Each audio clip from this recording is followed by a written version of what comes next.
નમસ્કાર મિત્રો, સ્વાગત છે તમારો અમારી યુટ્યુબ ચેનલ ગુજરાત ઉર્ગા સમાચાર ઉપર। જે દોસ્તો ન આવ્યા હોય તે અમારી ચેનલને જરૂરથી સબસ્ક્રાઇબ કરી લેજો। આજે આપણે આ વિડીયોમાં નેશનલ હેલ્થ મિશન અંતર્ગત સરકારી હોસ્પિટલ હાલોલ દ્વારા વિવિધ જગ્યા પર ભરતીની જાહેરાત કરવામાં આવેલી છે તેના વિશે જાણીશું। સૌપ્રથમ પોસ્ટની વાત કરીએ તો પહેલું છે સ્ટાફ નર્સ। કુલ જગ્યા 6 એટલે 6 જગ્યા પર સ્ટાફ નર્સની ભરતી છે। વેતન 20,000 પર મંથ।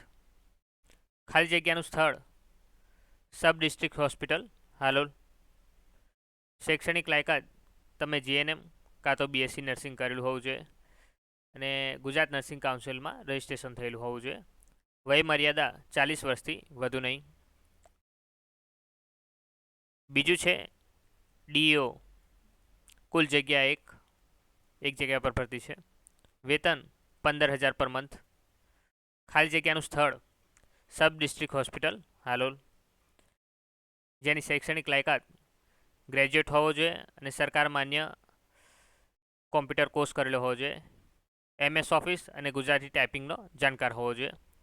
વય મર્યાદા 40 વર્ષથી વધુ નહીં। હવે ઓનલાઈન ફોર્મ ભરવા અંગેની કેટલીક સૂચનાઓ છે તે જાણી લઈએ। ઉમેદવારે ફક્ત arogyasathi.gujarat.gov.in પરથી અરજી કરવાની રહેશે। આરપીએડી કાં તો સ્પીડ પોસ્ટ દ્વારા અરજી માન્ય ગણવામાં આવશે નહીં। બીજું છે ઓરિજિનલ ડોક્યુમેન્ટની ફોટોકોપી જ અપલોડ કરવાની રહેશે।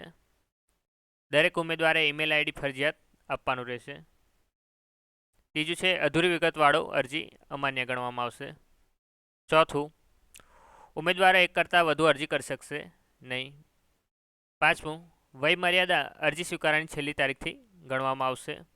છઠ્ઠું, નિમણૂકને લગતી આખરી નિર્ણય સરકારી હોસ્પિટલ હાલોલનો રહેશે।